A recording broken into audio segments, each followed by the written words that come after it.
and welcome back to Heavy Debriefings Top 100 Albums of 2025, Part 9, 20 through 11. We're finally cracking into the top 20. Rules are down below, the written version's down below, all the social media, all that good stuff, of course, down below. Let's get into it. Coming in at number 20, we have Less DMV or Less DM with Epitaph 2. Julien Loré of Lacrimas Profundae is back with a second solo album, and wow, this is one of the most emotionally gripping albums that you're going to hear in this style in 2025. While it is very much in the Gothic tinge of things, some are more aggressive and hard-hitting, almost black metal in moments. Some are more late 90s, early 2000s Finnish goth, like him, Lacrimas Profundae, and others are just Julien experimenting with his influences. Seriously, whether you're a diehard fan or hearing about him just now, give Julien a chance with his latest album.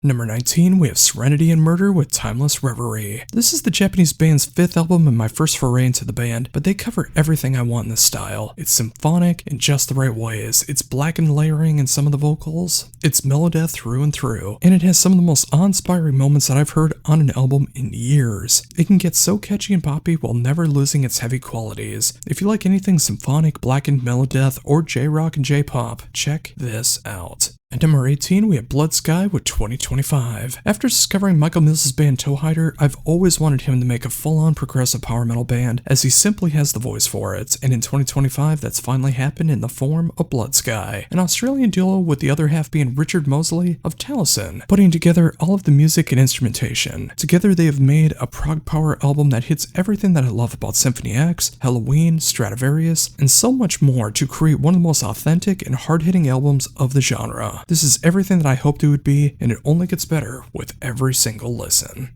Number 17, we have Black Braid with 3. This hits everything you love about black metal, but it is done with such finesse and expertise that it can absolutely be a band making their game-changer album. Mixing black metal with just enough Native American folk influences to create a sound that you can hear in other bands like Agalok and Panopticon, but it's not done like this. 3 makes not only a more mature album with more dynamics, it's also their best songwriting and performances so far.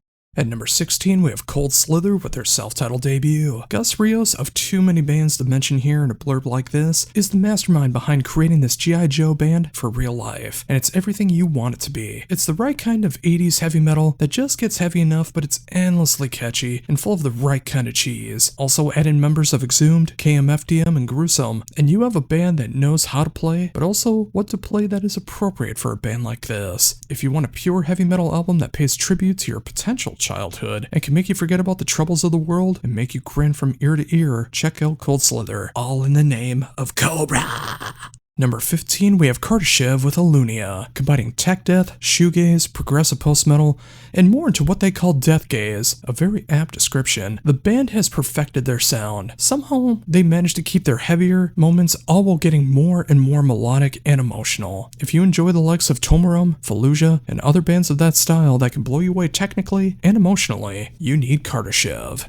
At number 14, we have Dawn of Ouroboros with Bioluminescence. The third album from Dawn of Ouroboros pushes so many boundaries of what they've done in the past, moves even further into pure progressive territory. It gets as heavy as death metal, as emotional as post-black, and as proggy as bands has been doing lately, but adds so much more genre bending to it all. There's elements of jazz, post-rock, and other elements added to these subgenres. This is simply a band that is putting out the kind of music that can be as soulful as it is apocalyptic. At 13, we have Paradise Lost with Ascension. And speaking of the Peaceful 3, the legendary Paradise Lost has returned with their 17th album in 35 years, and they haven't lost a devastating step in that time. With Ascension, it has everything that you love about the Gothic metal side of the band, whether you love the olden days of the doomy side, or if you love more the Gothic side, or the more the hard rock side, that's here as well. Check out where the band is now at 2025, and see how they're still making some of the best music of their career. At number 12, we have Astronoid with Star God. Astronoid has gone on quite the voyage of sound, and with their 4th album, it's their biggest departure yet, but still sounds like the band. After many positive and negative things hitting the band over the last few years, the band has set a new course in sound while not straying too far from the path. If you love what the band has done before with their unique sound of Mew meets Devin Townsend meets Emperor, that is here, but there's so much less of that in the sound in favor of a more 80s AOR synthwave and space rock sound. Think Magic Dance, Rollo Tomasi, and Mole mixed together, and you have Star God by Astronoid. And at number 11, we have November's Doom with Major Arcana. Another contender for Album of the Year comes in the form of this long-running Chicago band that only gets better with every subsequent album. The 12th album from November's Doom is everything, and I do mean everything, that I love about the band when I first discovered them in the mid-2000s. It hits ultra-heavy and death doom at the right spots, it gets into the emotional and heartbreaking gothic and doomy sides that initially won me over, and their more clean vocal deliveries that seal the deal with the band being something that I hold so near and dear. If you enjoyed the Peaceville 3, Swallow the Sun, and even Opeth, drop everything you're doing and listen to November's Doom. And there you go, folks, another 10 albums done for Heavy Debriefings, Top 100 Albums of 2025, Part 9, 20 through 11. What'd you think? Did I pick out some good albums, some bad albums, anything you never heard before, anything you want to check out, anything that you think will be in the top 10? Please let me know down below. And of course, like, comment, share, subscribe, hype, all of that good stuff, and share the word of Heavy Debriefings. And make sure to come back tomorrow when we finally close everything off with Heavy Debriefings Top 100 Albums of 2025, Part 10, the Top 10. Until then, for Heavy Debriefings, this is Josh Runquist saying, embrace the Skullet.